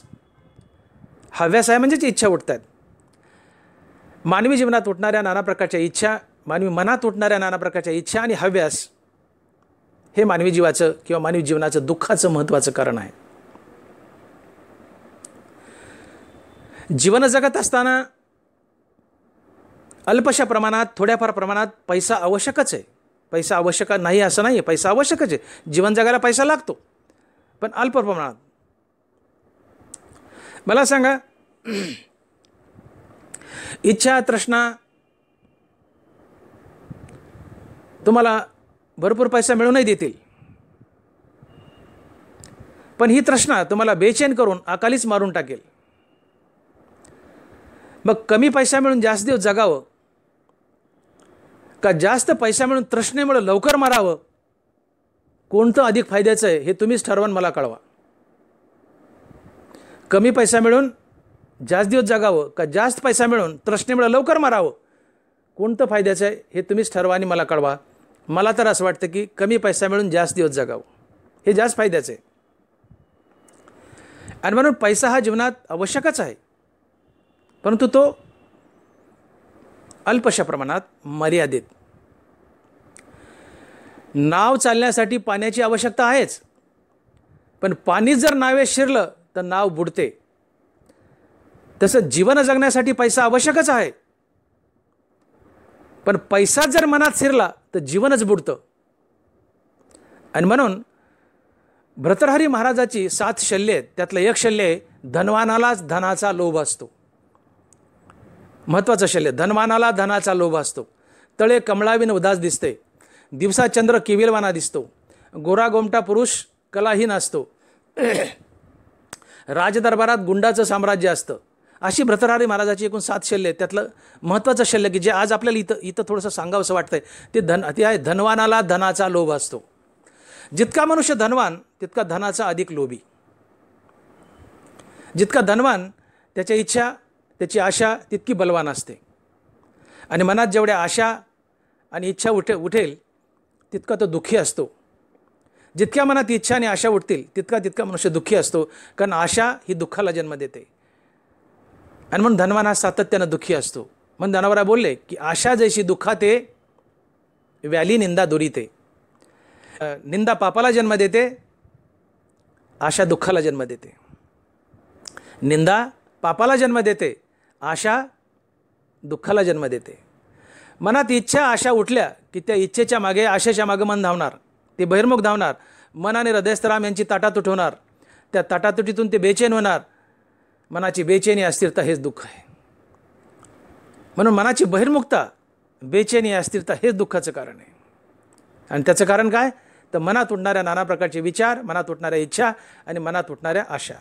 कारण त्या इच्छा आशा यांच्या मागं मन धावतं. ते इच्छित विषय अर्थात त्या आशा पूर्ती होईपर्यंत मन बेचैन असतं, अस्थिर असतं. आणि मनाची बेचैनी, अस्थिरता हेच दुःख असते. म्हणून मनुष्य जेवढा श्रीमंत तितका दुःखी असतो आणि तितका भिकारीही असतो. लक्षात येते का की नाथ महाराजांना भिकाऱ्याची व्याख्या सांगितली की भिकारी कुणाला म्हणावं. की रस्त्यावर टमऱ्याळ घेऊन भीक मागतात की भगवान के नाम से दे, अल्लाह के नाम से दे. नाथ महाराज त्याला भिकारी म्हणत नाही आहेत. नाथ महाराज भिकाऱ्याची व्याख्या सांगतायत की ऐके दरिद्राचे लक्षण, गाठी असता कोटी धन, ज्याचे संतुष्ट नाही मन, परम दरिद्र जाणतव तो. नाथ महाराज भागवतामध्ये बोलत आहेत की रस्त्यावर भीक मागतो तो भिकारी नसतो. तर भिकारी कोण, की ज्याच्याजवळ गडगंज संपत्ती आहे, गडगंज संपत्ती आहे. आणि गडगंज संपत्ती असू नये, ज्याचं मन तृप्त नाही, ज्याच्या मनाला अजून मिळावाचं वाटतं, तो भिकारी असतो, तो दरिद्री असतो. आणि म्हणून नाथ महाराज भागवतात म्हणतात की ऐके दरिद्राचे लक्षण, गाठी असता कोटी धन, ज्याचे संतुष्ट नाही मन, परम दरिद्र जाणतव तो. तो परम दरिद्री म्हणले. कोण, की ज्याच्याजवळ गडगंज संपत्ती आहे पण असूनही ज्याच्या मनाला समाधान नाही, अजून संपत्ती मिळावीच वाटते, तो दरिद्री, तो भिकारी आहे. तात्पर्य ज्याच्या इच्छा संपल्या नाही, ज्याची आशा संपली नाही, ज्याचा हव्यास संपला नाही, असूनही हव्यास संपला नाही, तो भिकारी असतो. रस्त्यावर भीक मागतो तो भिकारी नसतो. आणि म्हणून धनवानाला धनाचा लोभ असतो. हे भर्तृहरी महाराजाचं शल्य आहे. जितका मनुष्य धनवान तितका धनाचा लोभी, त्याच्या तितक्या इच्छाने आशा बलवान, जितक्या इच्छा आशा बलवान तितकं मन त्या इच्छा आशाच्या मागं बहिर्मुख, आणि बहिर्मुखता हे दुःखाला कारणीभूत आहे. मनाची बेचैनी अस्थिरता बहिर्मुक्तमुळे, आणि बेचैनी अस्थिरता हे दुःख. म्हणून धनवान हा अधिक दुःखी असतो आणि भिकारी असतो. का? तर त्याच्या इच्छा संपलेल्या नसतात, त्याच्या आशा संपलेल्या नसतात. म्हणून धनवान दुःखी असतो आणि भिकारी असतो. तुम्ही म्हणाल डॉक्टरसाहेब, मोठे साहेब, की धनवान आणि भिकारी हे समीकरण कसं जुळावं? तुम्हाला एक दृष्टांत सांगतो म्हणजे लक्षात येईल. एके दिवशी एक राजा शिकारीला गेला आणि एका झाडाखाली त्याला एक साधू महाराज तपश्चर्या करताना दिसला. हा राजा त्या साधूकडे गेला आणि दर्शन घेतलं आणि म्हणले, साधू महाराज, एक दिवशी माझ्या राजवाड्यात या आणि माझ्या राजवाड्याला तुमचे पाय लावून पुनीत करा.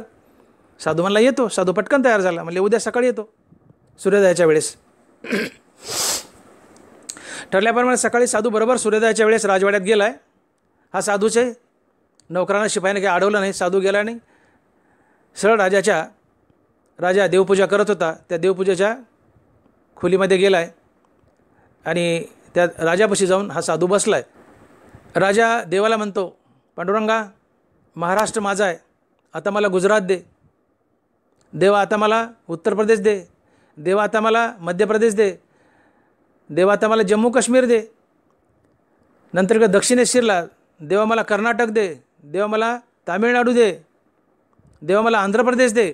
हळूहळू त्या राजाने सगळा भारत मागून घेतला देवापाशी. हे ऐकत ऐकत राजा मागतोय, साधू ऐकतोय, सगळा भारत देवापाशी मागितला.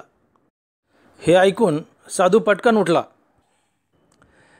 तेवढ्यात तो राजा साधूच्या मागं पळू लागला. म्हणजे साधू महाराज, असं विनमुख जाऊ नका. माझ्या राजवाड्यातून कोणी विनमुख गेलेलं मला आवडत नाही. काही ना काही घेऊन जा. असं रिकाम्या हाताने विनमुख जाऊ नका. ते साधू म्हणतो, अरे राजा, एक भिकारी दुसऱ्या भिकाऱ्याला काय देणार? राजा म्हणतो काही घेऊन जा, विनमुख जाऊ नका. साधू म्हणतो राजाला, एक भिकारी दुसऱ्या भिकाऱ्याला काय देणार? राजाला राग आला. म्हणले साधू महाराज, मला भिकारी म्हणता? मी राजा असून मला भिकारी म्हणता? हो म्हणले राजा, तू भिकारीच आहे. म्हणले कसं काय? अरे म्हणले, ज्याचं मागायचंच संपलं नाही, देवापुढं मागितलं काय माणसापुढं मागितलं काय, मागतो तो भिकारीच. जो मागतो तो भिकारीच. राजा, तू एक भिकारी आहेस, तू भिकारी, मला भिकाऱ्याला काय देणार आहेस? अरे तुझ्यापाशी महाराष्ट्र होता, तू अख्खा भारत देवापाशी मागितलास. तुझ्यापाशी असूनही तुझं पोट भरलं नाही, तुझं मन तृप्त नाही, अजून मिळावंच वाटते. राजा तू भिकारीच आहे. ऐके दरिद्राचे लक्षण. राजा तू भिकारी आहे. गाठी असता कोटी धन, ज्याचे संतुष्ट नाही मन, परम दरिद्र जाणत व. कोट्यावधी रुपये आहेत पण असूनही अजून मिळावंच वाटतंय, मन तृप्त नाही, तो भिकारी असतो. राजा तू भिकारी आहेस. तुझ्यापाशी अख्खा महाराष्ट्र आहे तरी तुझं पोट भरलं नाही, तुला अजून सगळा भारत मिळावा वाटतो. तर जो मागतो तो भिकारीच असतो. मग ते मागणं देवापुढं काय माणसापुढं पाय, मागतो तो भिकारीच. राजा तू भिकारी आहेस, तुझंच मागायचं संपलं नाही, तू भिकारी आहेस. एक भिकारी दुसऱ्या भिकाऱ्याला काय देणार? राजाची झाक गेली, राजाचे डोळे उघडले. तात्पर्य, धनवानाला धनाचा लोभ असतो. धनवान हा दुःखी असतो कारण त्याच्या आशा बलवान असतात. आशा दुःखाला जन्म देते मनाच्या बहिर्मुक्तेमुळे. आणि धनवान हा भिकारी असतो कारण त्याच्या आशा बलवान असल्यामुळे त्याला मनाची तृप्ती नसते, पुन्हा मिळावंच वाटतं. म्हणून धनवान हा दुःखी असतो आणि भिकारी असतो. धनवानाला धनाचा लोभ असतो. धनवान कसे लोभी असतात पहा. आता तुमच्या तुलनेत आम्ही डॉक्टर लोक थोडेसे श्रीमंत आहेत, फार नाही पण थोडेसे श्रीमंत. तुमच्यासारखे शेतकरी माणसं कुणी जर आमच्याकडे आले कधी, तर तुम्ही आमच्या हाताला धरता, बळच विनवणी करता, चला डॉक्टर साहेब चहा घेऊ, चला डॉक्टर साहेब चहा घेऊ. आम्ही नाही म्हणणार पण तुम्ही बळच ओढून नेता. मग हॉटेलमध्ये गेले आम्ही अशी जागा धरतो, अशी जागा धरायची की कोपऱ्यामध्ये बाकड्याच्या खाली बसायचं. का? अलीकडे बसलं तर लवकर उठलं तर बिल द्यावं लागेल. हो, धनवान हा भिकारीच असतो. धनवानाला धनाचा लोभ असतो. धनवान भिकारीच असतो. जागाच अशी धरतो हॉटेलमध्ये, त्या गरिबांनी नेलं आहे. पण हा धनवान, हा डॉक्टर, हा कुठं बसलाय? बाकड्याखाली शिरून बसलाय, कोपऱ्यात बसलाय.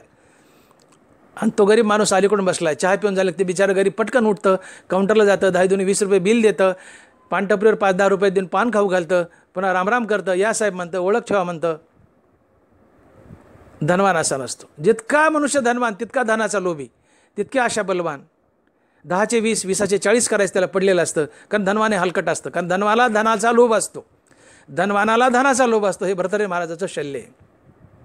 आणि जो लोभी असतो, ज्याच्या इच्छाने आशा बलवान असतात, त्या इच्छेच्या आशेच्या मागे मन धावतं, ते बहिर्मुख बनतं. बहिर्मुक्तमुळे अस्थिर, बेचैन, आणि मनाची अस्थिरता, बेचैनी हे दुःख. म्हणून धनवान दुःखी असतो आशा बलवान, इच्छा बलवान असल्यामुळे.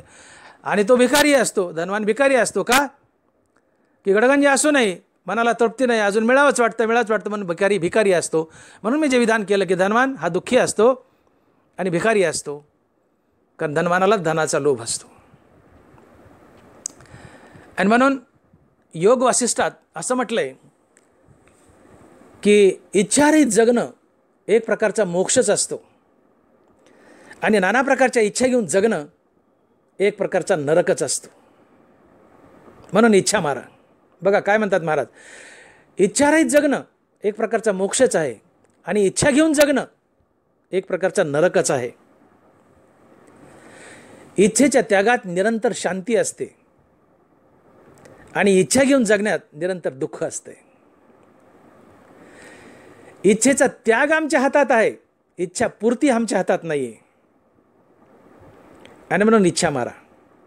इच्छा ही दुःखाला कारणीभूत आहे, तर इच्छेचा अभाव हा सुखाला कारणीभूत आहे. मानवी जीवनातलं सगळ्यात मोठं दुःखाचं कारण काय असेल, तर मानवी मनात उठणारे नाना प्रकारचे विचार आणि नाना प्रकारच्या इच्छा, या इच्छा दुःखाला कारणीभूत आहेत. कारण इच्छेसोबत सुख नसतंय, इच्छेच्या अभावात निरंतर सुख असतंय. आणि म्हणून नाना बरा बोलतात की ते मनोरथ संगे नव्हे, एरवी सिद्धी गेलीची आहे, हे दोन्हीची उपाय सुखदुःखाशी. इच्छा आणि इच्छेचा अभाव हे दोन कारणच आहेत सुख आणि दुःखाला. इच्छेचा अभाव सुखाला कारणीभूत आहे, इच्छा ही दुःखाला कारणीभूत आहे. इच्छेमुळे मन अस्थिर, इच्छेच्या अभावात मन स्थिर. मनाची स्थिरता हे सुख, मनाची अस्थिरता हे दुःख. म्हणून मनाची अस्थिरता आणि मनाची स्थिरता या दोन गोष्टी सुख दुःखाला कारणीभूत आहेत. आणि मग ज्ञानाबराय बोलत आहेत की हे दोन्हीची उपाये सुख दुःखाशी. मनुष्य नाना प्रकारच्या वस्तुसंग्रहाने आणि पैशाने सुखी होऊ इच्छितो. पैशानं तुम्हाला भोग मिळेल, सुख मिळणार नाही. पैशानं तुमची गरिबी कमी होईल, दुःख कमी होणार नाही, कारण दुःख हा प्रारब्धाचा भोग आहे. आणि म्हणून ज्ञानाबराय बोलतात की का लल्लाटीचे लिहिले न मोडेगा काही केले, काळे गोरेपण धुतले फिटवून येणे. पैशानं गरिबी कमी होईल, दुःख कमी होणार नाही, कारण दुःख हा प्रारब्धाचा भोग आहे. आम्हाला कसं जगवायचं आहे नशीब ठरवतं, फक्त कसं वागायचं एवढंच आमच्या हातात आहे. आम्हाला कसं जगवायचं नशीब ठरवतं, आणि नशीब जसं जसं जगवेल तसंच आम्हाला जगावं लागतं, त्यात आम्हाला बदल करता येत नाही. आणि म्हणून पैशानं गरिबी कमी होईल, पण दुःख कमी होणार नाही, कारण दुःख हा प्रारब्धाचा भोग आहे. पैशानं उत्तम बिछाना मिळेल, पण झोप मिळणार नाही, तसं पैशानं सुखही मिळणार नाही. संतानं सुख अविनाशी विठ्ठलात शोधलं, संतानं सुख अविनाशी विठ्ठलात शोधलं. आम्ही सुख विनाशी वस्तू शोधतो आणि दुःखी होतो. संतापाशी पैशाचा दुष्काळ आहे, पण सुख भरभरून आहे. आमच्यापाशी पैसे भरपूर आहेत, पण सुखाचा दुष्काळ आहे. आणि म्हणून विज्ञानानं शरीराची सोय केली, पण सुख धोक्यात आणलं. माझं वाक्य नीट ऐका. विज्ञानानं शरीराची सोय केली, पण सुख धोक्यात आणलं. मनुष्य जमेल त्या मार्गानं, वाम मार्गानं, खोट्या मार्गानं पैसा मिळवतोय आणि शरीराची सोय करतोय संसारी वस्तू जोडून.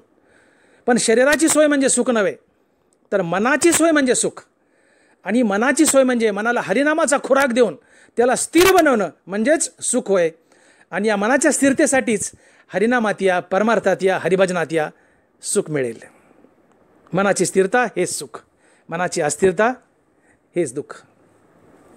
आणि म्हणून आजकाल या हव्यासामुळं, विचारामुळं, अफाट इच्छेमुळं माणसाला वयाच्या 40व्या वर्षीच हार्ट अटॅक यायलेत. 40व्या वर्षी हार्ट अटॅक यायलेत. का?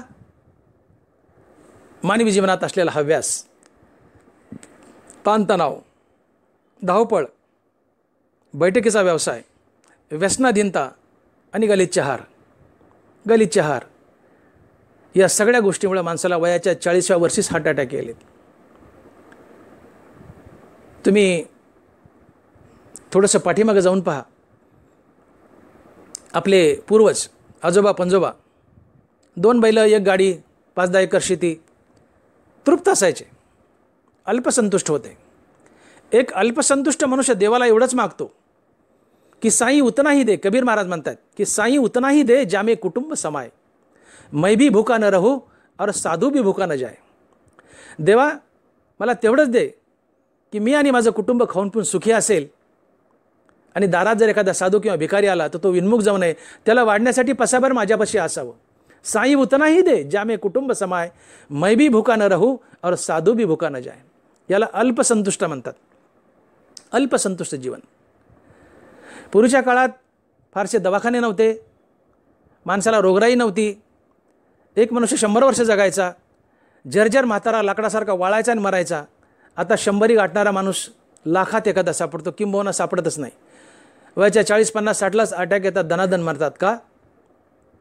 हव्यास, नाना प्रकारच्या इच्छा, आशा, बळावलेल्या इच्छा, बळावलेल्या आशा, हव्यास, ताणतणाव, टेन्शन, दनादन करोनरी स्पाझम, ॲड्रेनालिन, कॅटेकोलॅमाइन्स, रक्तवाहिनी आकुंचन पावणं, करोनरीचा स्पाझम म्हणून दनादन माणसं मरतात. आणि म्हणून अल्पसंतुष्ट जीवन जगा. हव्यासरहित अल्पसंतुष्ट जीवन आणि हरिनाम याने मन अंतर्मुख होतं, हृदयस्थ रामप्रभूला जाऊन भेटतं. मन आणि रामप्रभू यांच्या भेटीतून मनाला स्थिरता लाभते आणि तुम्ही निरंतर सुखात जगत असतात. इथे इच्छेचा निरंतर अभाव असतो. इच्छेचा अभाव सुखाला कारणीभूत असतो, इच्छा ही दुःखाला कारणीभूत असते. आणि म्हणून हव्यासरहित अल्पसंतुष्ट जीवन जगा आणि त्याला हरिनामाची जोड द्या. सुखी व्हाल, आनंदी व्हाल. एक गोष्ट लक्षात घ्या की संसाराचा हव्यास हा एका योग्य वयातच सुटला पाहिजे. एका विशिष्ट वयानंतर एकच प्रवृत्ती शिल्लक राहावी आणि ती आहे हरिनाम. काय बोललो मी? एका विशिष्ट वयानंतर एकच प्रवृत्ती शिल्लक राहावी आणि ती म्हणजे हरिनाम, हरिनाम आणि हरिनाम. आता उरले ते हरी तुम्हा समर्पण. देवा आता मी निवृत्त झालोय, निवृत्त झाल्यानंतर आता उरले ते हरी तुम्हा समर्पण. आता देवा उरलेलं आयुष्य तुला, तुझ्या रामनामाला. पण मनुष्य मोठा विचित्र आहे. निवृत्तीनंतर माणसाची प्रवृत्ती वाढते.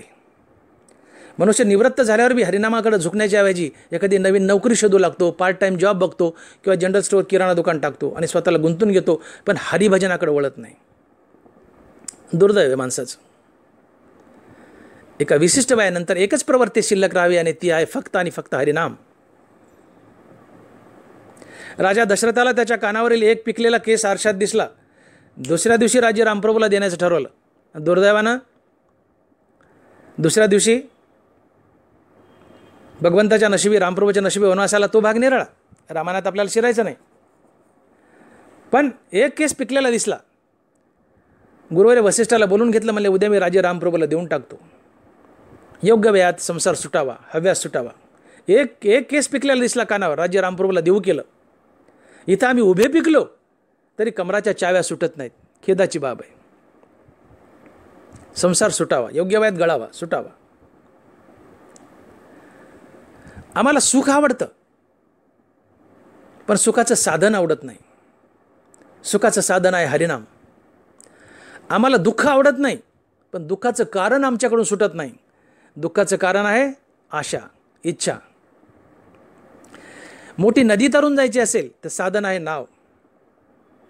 तसं सुख हवं असेल तर साधन आहे हरिनाम आणि हरिनाम. गोधाडं शिवणाऱ्या म्हातारीची सुई वसरीवर हरपते आणि ती चौकात शोधते. म्हातारी जागा चुकते. तसं आम्ही सुख हरिनामात मिळतं पण आम्ही शोधतो विषयात. म्हातारीसारखी आम्ही जागा चुकतो.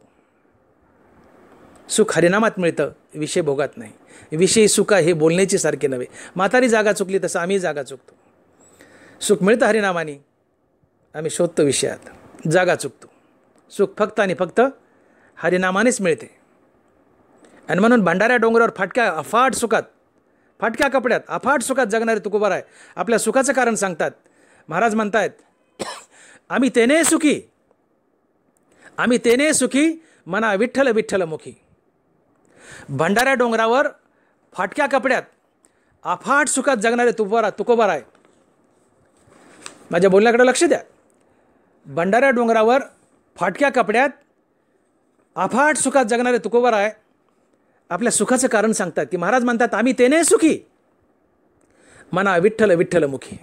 अरे बाबा, माझ्या सुखाचं कारण काही आगळं वेगळं दुसरं नाही आहे, एकच कारण आहे. मी सुखी आहे. कशाने आहे? मना विठ्ठल विठ्ठलमुखी. मी विठ्ठल नाम घेतोय म्हणून सुखी. तुम्ही विठ्ठल नाम घ्या, सुखी व्हाल. म्हणून मी बोललो की सुख हरिनामानं मिळतं, विठ्ठल नामानं मिळतं, पण आम्ही शोधतो विषयात, जागा चुकतो.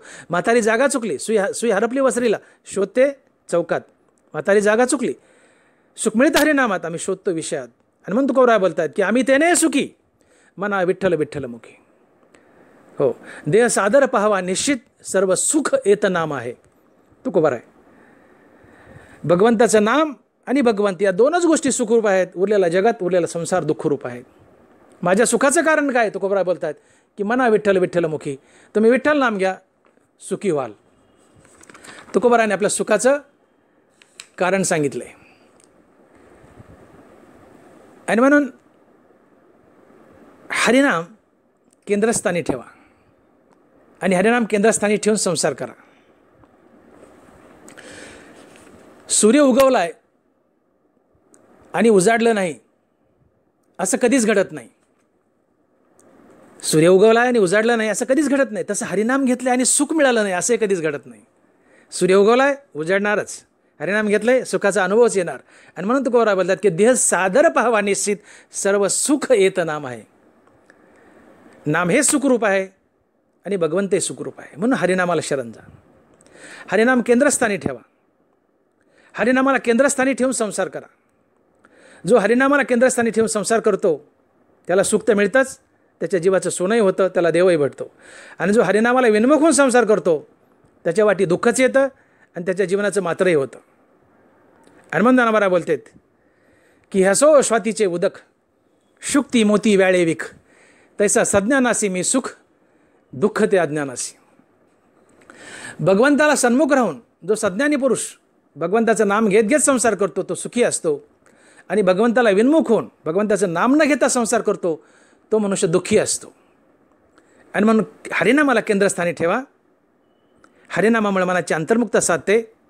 मन आणि हृदयस्थ राम यांची भेट होते. या भेटीतून मनाला स्थिरता लाभते. मनाची स्थिरता हेच सुख असते. आणि म्हणून हरिनाम हेच मानवी जीवनात सुखाचं प्रमुख कारण आहे. सुख हे आपले मूळ स्वरूप आहे. म्हणूनच प्रत्येकास सुख आवडते. मनुष्याची आपल्या मूळ स्वरूपाकडे सहज ओढ असते, जसे नदीची आपल्या मूळ स्वरूप असलेल्या समुद्राकडे ओढ असते. बघा, नदी ही समुद्रापासून निघते. कशी निघते? उन्हाळ्यामध्ये समुद्राचं पाणी गरम होतं, त्याची वाफ बनते, आकाशात उंच जाते, तिचे ढग बनतात, त्याला थंड हवा लागली की पाऊस पडतो. तोच पाऊस नद्याच्या रूपाने पुन्हा समुद्राला येऊन मिळतो. नदी समुद्रापासून निघाली आणि समुद्राला जाऊन मिळाली. तसं नदीचं मूळ स्वरूप समुद्र आहे आणि त्या समुद्राला मिळण्यासाठी नदी धावत असते. तसं माणसाचं मूळ स्वरूप सुख आहे आणि मनुष्य आपल्या मूळ स्वरूपाकडे धावत असतो. आणि म्हणून मनुष्य सुखासाठी धावतो. प्रत्येकाला सुख हवं आहे, कारण सुख हे माणसाचं मूळ स्वरूप आहे. का? तर मनुष्य भगवंताचा अंश आहे आणि भगवंत सुखरूप आहे. मम अंश जीव लोको. मनुष्य भगवंताचा अंश आहे, भगवंत सुखरूप आहे आणि म्हणून मनुष्याला सुख आवडतं आणि म्हणून मनुष्य सुखासाठी धावत असतो. परंतु गंमत अशी आहे की उभं आयुष्य गेलं तरी माणसाला सुख मिळत नाही. पण तुकोबराय बोलले की सर्व सुखाची आशा जन्म गेला, सगळं आयुष्य सुखाच्या आशेत जातं, पण माणसाला सुख मिळत नाही. कारण काय? मनुष्य जागा चुकतो. पोटात दुखत असेल तर डॉक्टरला शरण जावं, तसं सुख हवं असेल तर देवाला शरण जावं. आणि म्हणून तुकोबराय बोलले की आपुला तो एक देव करून घ्यावा, तेने विना जीवा सुख नव्हे. सुख हवंय ना, देवाला शरण जा. मी जसं बोललो, पोटात दुखते डॉक्टरला शरण जा, सुख हवंय देवाला शरण जा. कारण सुख फक्त देव आणि देवाच्या नामापाशीच नांदतं, इतर तर कुठे नाही. आणि म्हणून पूर्ण आयुष्य सुखाच्या आशेत जातं. सर्व सुखाची आशा जन्म गेला, सर्व जीवन सुखाच्या आशेत जातं, पण माणसाला सुख मिळत नाही. का? मनुष्य चुकीच्या दिशेने जातो. देवाला शरण जाण्याच्या ऐवजी, देवाच्या नावाला शरण जाण्याच्या ऐवजी विषयाला शरण जातो आणि चुकतो आणि आयुष्यभर पदरी दुःखच येतं. त्या गाढवाच्या वजवणाऱ्या गाढवाच्या तोंडापुढं 2 फुटावर एक घासाची पेंडी बांधलेली असते, गवताची. ते गाढव जीभ काढतं पण त्याच्या तोंडाला जिभेला ती गवताची पेंडी येत नाही. त्याला वाटतं मला कधी ना कधी खायला मिळेल, या आशेने गाढव ते वजं वाहत असतं, पण ती गवताची पेंडी त्याला खायलाच मिळत नाही, का ते 2 फुटावर लांब असते. तशी माणसाची गत आहे. माणसाला वाटतं पोरगं नीट नाही बोललं तर सून आणि नातू तर नीट बोलतील, तेही नीट बोलत नाहीत. यालाच म्हणायचं सर्व सुखाची आशा जन्म गेला. नाही मिळत सुख, कारण मनुष्य जागा चुकतो. मनुष्य भौतिक वस्तू सुख शोधतो. संसारी वस्तू भौतिक वस्तू सुख देत नाहीत, विषय सुखरूप नसतात. सुख देणारं नाम आणि देव, अर्थात पांडुरंग आणि पांडुरंगाचं नाम, या दोनच गोष्टी सुखरूप आहेत. आणि जेव्हा तुम्ही पांडुरंगाला शरण जाल, नामाला शरण जाल, तेव्हाच तुम्हाला सुख मिळेल. आणि म्हणून निरंतर हरिनामात बुडून राहा. जसं मीठ समुद्रात बुडू नये तोपर्यंत सुखी असतं, पण ते समुद्रातून बाहेर निघालं की त्याला भाजीत पडावं लागतं आणि भाजीमध्ये त्याला गरम चटके सहन करावे लागतात. तसं जोपर्यंत तुम्ही हरिनामात बुडून आहेत तोपर्यंत सुखी राहाल. हरिनामातून बाहेर निघाले की तुम्हाला संसाराचे चटके सहन करावे लागतील. म्हणून हरिनाम केंद्रस्थानी ठेवा आणि संसार करा, सुखी व्हाल. जसं सूर्यकिरण त्याचं एक टोक सूर्यापाशी असतं आणि एक टोक आपल्या अंगावर पडतं, त्याचा आपल्याला स्पर्श होतो, सभोवताली प्रकाशही पडतो. तसं संसार करताना आपल्या चित्ताचं एक टोक संसारात ठेवा आणि दुसरं टोक हरिनामात ठेवा, सुखी व्हाल. जसं सूर्य उगवला, सभोवताली सूर्यप्रकाश पडतो, चित्त हरिनामात बांधलं, सभोवताली सुखाचा प्रकाश पडतो.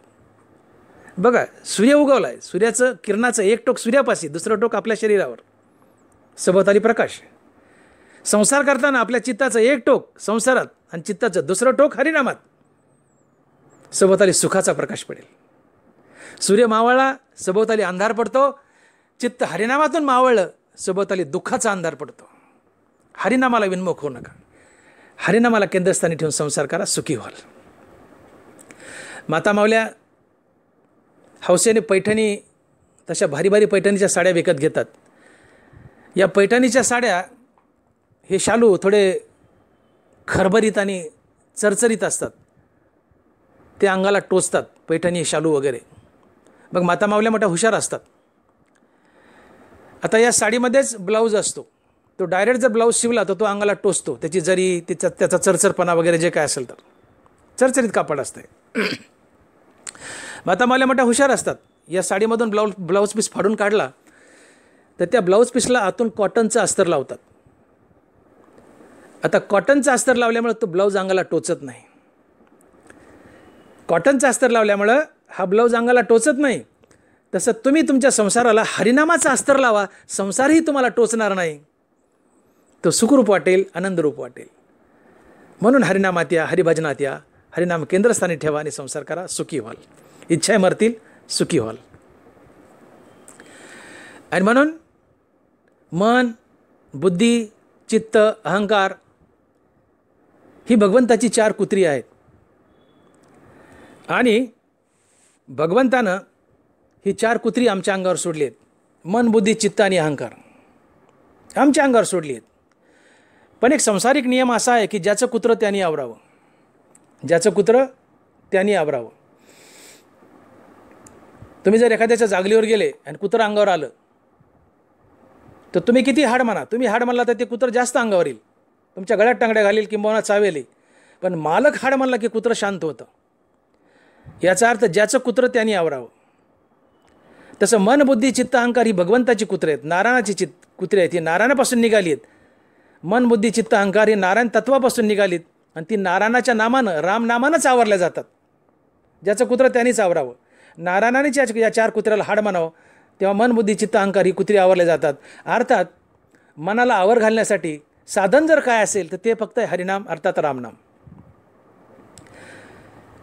त्याला विषय भोगात गुंतल्याने त्याला आवर येत नाही. त्याला फक्त आणि फक्त हरिनामानेच तुम्ही आवर घालू शकता, रामनामानेच आवर घालू शकता. आणि म्हणून रामनाम जपा, मन अंतर्मुख होईल, हृदयस्थ रामप्रभूला जाऊन भेटेल. मन आणि रामप्रभू यांच्या भेटीतून मनाला स्थिरता लाभेल आणि मनाच्या स्थिरतेतून येणारा अनुभव हे सुख असतंय. आणि आता हे मन अंतर्मुख झाल्यामुळं, सतत रामनाम घेतल्यामुळं सतत अंतर्मुख टिकून राहील, त्याला स्थिरता लाभेल आणि या स्थिरतेतून येणारा अनुभव हे सुख असतंय. आणि म्हणून मी बोलून गेलो की साधू संत हे बाहेरच्या जगात सुख शोधत नाहीत. आमचं चुकतं आहे. आम्ही माणसं बाहेरच्या जगात सुख शोधतोय. या भौतिक वस्तूचा शोध लागून फायदा थोडा झाला, पण तोटे अनेक झाले. पूर्वीच्या काळात भौतिक वस्तू नव्हत्याच. 2 बैल, 5-10 एकर शेती, बैलगाडी, लिमिटेड संसार, हव्यास नव्हताच.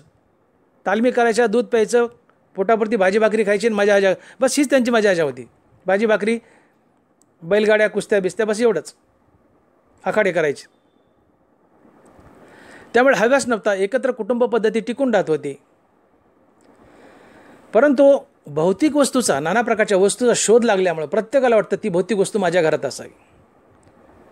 मोठा माणूस श्रीमंत, त्याचं घर जेवढ्या वस्तूंनी भरलं ते सगळं माझ्या घरात असावं. तितकं बँक बॅलन्स असो, तितक्या गाड्या असाव्यात, घोड्या असाव्यात, कारण या वस्तू सुख देतात असं मला वाटतं. पण हे चुकीचं आहे. संसारी वस्तू सुख देत नाहीत. सुख देतं ते हरिनाम. आणि म्हणून मन हे अतिशय चंचल आहे. याची बहिर्मुख धाव आहे. याला फक्त आणि फक्त रामनामानेच आवर घालता येतो. याला विषयाने आवर घालता येत नाही. म्हणून मनाला आवर घालण्यासाठी त्याला विषयात गुंतू नका, त्याला रामनामात गुंतवा. कारण संसारी विषय हे कंटाळवाणे आहेत. मी बोलून गेलो की विषय कंटाळवाणे आहेत. एक विषय बघून झाला, त्याचा कंटाळा आला की पुन्हा मनात नवी इच्छा, की मन त्या इच्छेच्या मागे धावतं. बहिर्मुखता, ताटातूट, बेचैनी, अस्थिरता मनाची, अस्थिरता, बेचैनी हेच दुःख. पुन्हा तो इच्छित विषय प्राप्त झाला, पुन्हा क्षणभर अंतर्मुखता, मन आणि हृदयस्थराम यांची भेट, पुन्हा मनाला स्थिरता, क्षणभर सुख. तो विषय भोगून झाला, त्याचा कंटाळा येतो. भोगून झाला की पुन्हा नवीन इच्छा, की पुन्हा बहिर्मुखता, अस्थिरता, बेचैनी, बेचैनी, अस्थिरता हेच दुःख. हा लपंडाव सारखा चालू असतो. अंतर्मुक्ता, बहिर्मुक्ता, अंतर्मुक्ता, बहिर्मुक्ता. आणि म्हणून थोडं क्षणभर सुख आणि डोंगराळे दुःख. म्हणून सुख पत्ता जवा पडे, दुःख पर्वता एवढे, असं तुकोबाराय बोलतात. कारण संसारी विषय कंटाळवाणे असतात. म्हणून मन चंचल आहे, तप्त आहे, त्याची बहिर्मुख धाव आहे, त्याच्यात इच्छा उठतात, विचार उठतात. आणि या मनाला आवर घालण्यासाठी आम्ही याला विषयात गुंतवण्याचा प्रयत्न करतो. पण विषयात गुंतवलं तर विषय कंटाळवाणे असल्यामुळे ते बघून झालं की कंटाळलं की पुन्हा नवीन इच्छा, की पुन्हा बहिर्मुखता, पुन्हा विषय मिळाला क्षणभर अंतर्मुखता, कंटाळाला पुन्हा बहिर्मुखता. हा खेळ सारखाच चालू असतो. आणि आलटून पाटून थोडंसं सुख आणि सारखं दुःख वाटायला येत असते. सुख जावं एवढं, पण दुःख डोंगरा एवढं. आणि हेही अंतर्मुख झालेल्या मनानंच हृदयस्थ रामप्रभूपासून वाहून आणून विषयात मांडलेलं असतं, त्याला गुढी आणलेली असते. मनच अंतर्मुख होतं विषय बघताना, आणि हृदयस्थ रामप्रभूपासून सुखाचा ठेवा वाहून अंतर विषयात मांडतं, विषयाला गुढी येते. ती विषयातून सुख मिळतच नाही. मग विषय कंटाळवाणे असल्यामुळं मनाला विषयात गुंतवाल तर पुन्हा पुन्हा विषयाचा कंटाळा येईल. ही पुन्हा पुन्हा बहिर्मुखता होईल, आणि बहिर्मुखता दुःखाला कारणीभूत आहे. कारण बेचैनी आणि अस्थिरता आहे, अस्थिरता हेच दुःख आहे. मग मनाला असा विषय द्या की ज्या विषयाचा भोगताना कंटाळाच येत नाही. संसारी विषय भोगताना कंटाळा येतो, म्हणून बहिर्मुखता दुःख आहे. मग मनाला असा विषय द्या की जो भोगताना कधी कंटाळाच येत नाही, आणि असा एकच विषय आहे, आणि तो आहे हरिनाम. भोजन अपचन होईल, पण भजन अपचन होत नाही. 12 तास सिनेमा पहा म्हटलं तर मनुष्य टी व्हीवर दगड घालील, पण 12 तास हरिनाम घ्या म्हटलं तर माणसाला उलट आनंद मिळेल, कंटाळा येणार नाही. भोजन अपचन होईल, भजन अपचन होत नाही. मग जगतामध्ये अवीट असा विषय, कंटाळा न येणारा विषय एकच आहे, आणि तो आहे फक्त हरिनाम. आणि म्हणून म्हणून मनाला हरिनामात बांधा. हरिनाम भोगताना तुम्हाला कंटाळा येणार नाही, आणि कंटाळा न आल्यामुळे नवीन इच्छा निर्माण होणार नाही, व मनात इच्छेचा अभाव सातत्याने टिकून राहील. इच्छेचा अभाव हा सुखास कारणीभूत असेल, आणि इच्छाही दुःखाला कारणीभूत असेल. आणि म्हणून मनाला निरंतर हरिनाम घ्यायला लावा. निरंतर हरिनाम घेतल्याने, कारण हरिनाम घेण्याचा कंटाळा येत नाही, हा मुद्दा समजून घ्यावी. संसारी विषयाचा कंटाळा येतो, म्हणून बहिर्मुखता दुःख आहे. पण हरिनाम घेण्याचा कंटाळाच येत नाही, ते अवीट आहे. विटयाचे सुख नवे भक्तिरस, पुढता पुढती असं सेवा ये. हरिनाम घेण्याचा कंटाळाच येत नाही, म्हणून मनाला हरिनाम घ्यायला लावा. हरिनाम हाच विषय द्या. ते सातत्याने हरिनाम घेईल, मन अंतर्मुख होईल, हृदयस्थ रामप्रभूला जाऊन भेटेल. मन आणि रामप्रभू यांच्या भेटीतून मनाला स्थिरता लाभेल. मनाच्या स्थिरतेतून येणारा अनुभव हे सुख असतंय. आणि इथे इच्छेचा निरंतर अभाव असेल, आणि इच्छेचा अभाव हा सुखाला कारणीभूत असतो, आणि तुमचं जन्मजात सुख तुम्हाला प्राप्त होईल. सुखे जन्मताच प्राप्त आहे, ते तुम्हाला भोगायला मिळेल. आणि म्हणून आजच्या ववीत प्रस्तुत ववीत ज्ञानोबाराय जे बोलले की ते मनोरथ सांगे नव्हे, एरवी सिद्धी गेलीची आहे, हे दोन्हीची उपाय सुखदुःखासी. तर ज्ञानोबा इथं बोलतायत की ते मनोरथ संगे नव्हे, इच्छेसोबत सुख नसतं आणि इच्छेच्या अभावात निरंतर सुख असतं. हे सुख तुम्हाला जन्मताच प्राप्त आहे, पण जन्मता प्राप्त असून त्याचा अनुभव का घेता येत नाही? आम्ही सुखाच्या बाबतीत सासुरवासी का आहोत? तर याचं कारण, ज्यावेळेस मन अंतर्मुख होईल विषय भोगताना किंवा कुठल्याही कारणामुळे, त्यावेळेस ते हृदयस्थ रामप्रभूला जाऊन भेटेल. मन आणि रामप्रभू यांच्या भेटीतून मनाला स्थिरता लाभेल आणि या मनाच्या स्थिरतेतून येणारा अनुभव हे सुख असतं आहे. परंतु मन आणि हृदयस्थ राम यांच्या भेटीत आमची इच्छा अर्थात मनोरथ अडथळा निर्माण करतात आणि मनोरथानं निर्माण केलेला हा अडथळाच आम्हाला जन्मताच प्राप्त असलेलं सुख भोगू देत नाही. आणि म्हणून ज्ञानोबा म्हणाले की ते मनोरथ संगे नव्हे, ते सिद्ध आहे, जन्मताच प्राप्त आहे, पण जन्मता प्राप्त असून सिद्ध असूनही त्याचा उपभोग का घेता येत नाही? तर हा मनोरथानं निर्माण केलेला अडथळा. का? की ज्यावेळेस मन विषय भोगताना अंतर्मुख होतं त्याला स्थिरता लाभते. स्थिरता हेच सुख असते.